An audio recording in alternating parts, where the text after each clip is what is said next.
I've always been drawn to the stranger creatures of the natural world that many people are afraid of. And since it's Halloween now, I think this is the perfect time to go back and examine some of the spookiest animals that I've featured on this channel.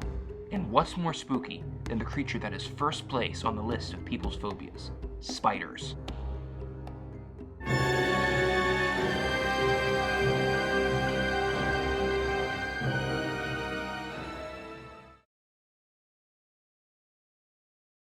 The wetlands of southeast North America are home to many strange and unique creatures. This dark, swampy habitat is the favored home of a very interesting group of arachnids, the fishing spiders. I'm just looking through all this swampy area, trying to find a good spot for one of these guys to be hanging out. I've got this little cup. I'm gonna try and catch one in. Okay, so I finally found a good-sized fishing spider. It's actually a big wolf spider next to him too, but today I'm going for the fishing spider, so that'll have to be its own video. So I've got this cup. I'm gonna try to move in close, scare him in here, and then I can take him to dry land to film.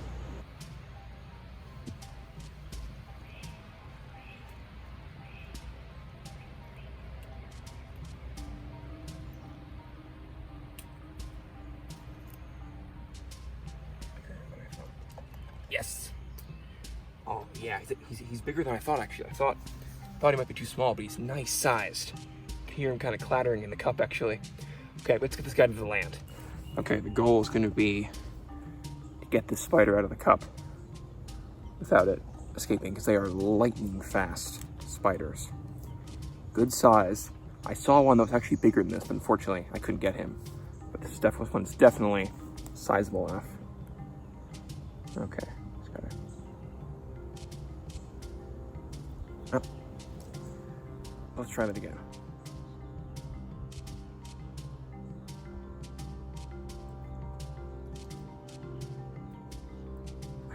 Okay, I'm gonna try to put my hand on top, flip it over, let them calm down. You know, once they figure out you're not going to eat them, they typically. Sometimes they'll just sit still.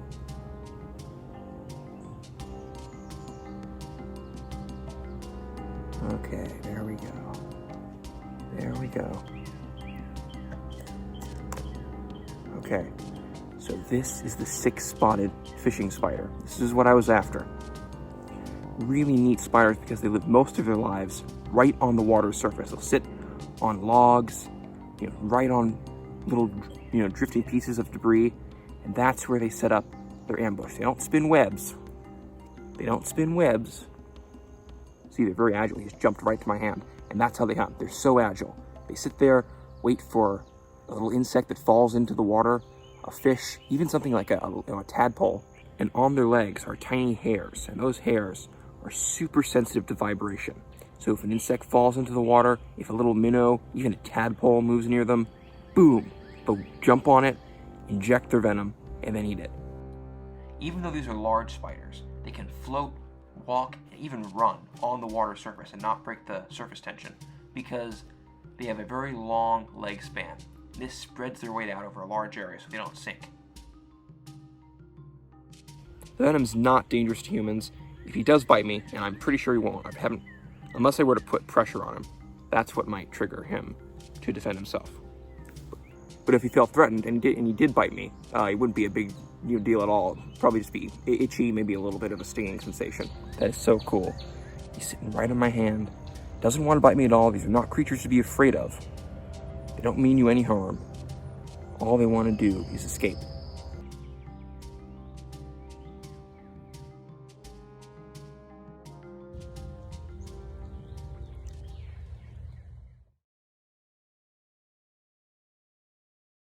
Widow spiders are some of the most feared creatures in North America, with some saying that their bites are a death sentence or a gateway to excruciating pain.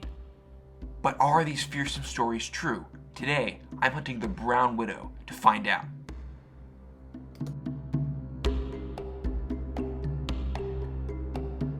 So this is the web right there, and then the spider has built her lair right here. It's a funnel of very, very tough silk. So I have a little box. I'm gonna take the lid off. I gotta try to get her to come out of there and hopefully catch her in this.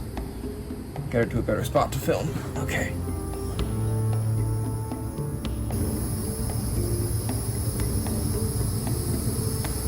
That's it.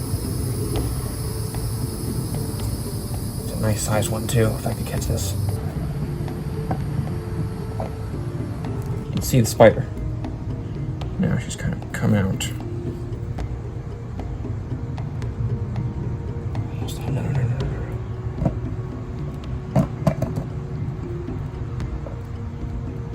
Almost got. Oh, I had her. It's a good thing she's not the quickest widow in the world.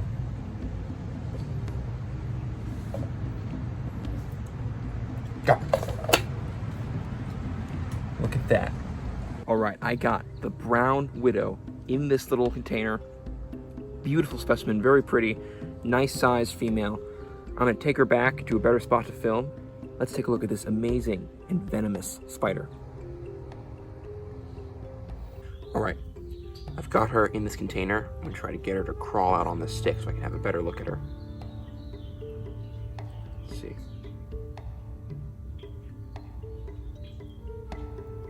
There she is. Latrodectus geometricus, brown widow. Awesome, awesome spiders. And they get that Latin name, geometricus, because of those beautiful patterns they have on their back. They really are very colorful spiders. And of course, they have that famous widow hourglass on their belly. And that's a warning to any predators that might think the spider is a good meal to back off, because they are venomous. Now, the bite does not seem to be as bad as a black widow. A black widow will cause intense cramping, things like that. Really a very uncomfortable experience to be bitten by a black widow, that's for sure. But the brown widow seems to cause more localized pain. And it has the same toxicity of venom, an extremely toxic neurotoxin. But it doesn't have, it either doesn't have the volume of the black widow or it doesn't inject as much, because the bites don't seem to be as bad and lead to more localized pain around the bite site instead of the entire body. But I don't want to bite one today, that's for sure. I don't want to test any of that. Now, these are not spiders you're going to see just running around on the ground. These are web builders. They build cobwebs. And right at the top of that, oftentimes there'll be the web near the ground, and then a thread that runs all the way from the web up to the spider's lair. That'll typically be a little crack in the wall. They build their webs typically around human habitation. Not really going to see these out in the woods. But sheds, that's where I was. I was at a little drinking station when I found this one. And yeah, the thread will run all the way up from the web to the spider's lair, and that is a very tough, silken retreat that she weaves. These are actually an introduced species. They're native to either South America or Africa. They've spread all around the world on things like shipping crates and furniture, wood, so it's tough to tell exactly where they're native to originally. But now, yeah, they're all around the world, and they've actually pushed out native widows in some areas because they are more successful than them. Wow, just look at that. This is so cool to be this close to such an amazing animal. Wow. The colors, this one's got the red on the back, and that is really cool. I feel like some of the other ones I've seen, they didn't have that. And the white stripes, they really are just beautifully colored spiders.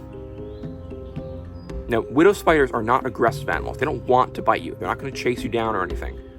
If you pick one up, or if you mess with them, or if you might accidentally put your hand on one, that's often how bites happen.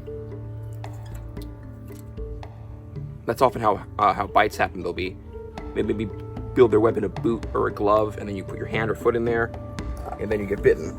She's really getting agitated.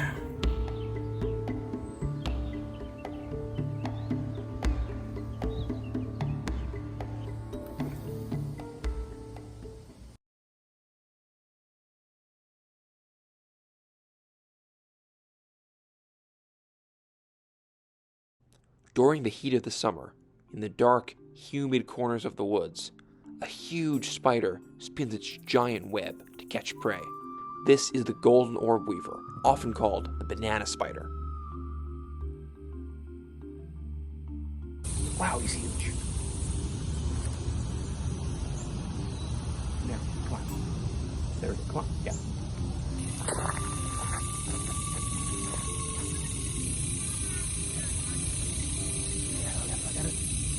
I got it. There we go. Look at the size of that orb weaver. That is so cool. Let's get him out and get a closer look at him. All right, here's our spider.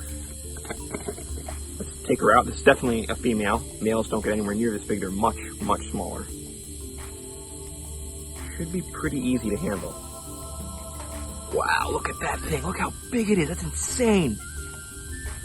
You might be wondering, wait, is this dangerous? No, it's not. They're completely harmless spiders. They're not aggressive at all. Not very defensive either.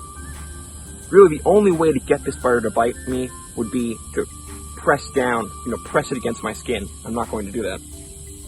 And if you did, for some weird reason, decide to bite, pretty much harmless when it comes to the venom. It's designed for insects, stuff like that. Not going to hurt me.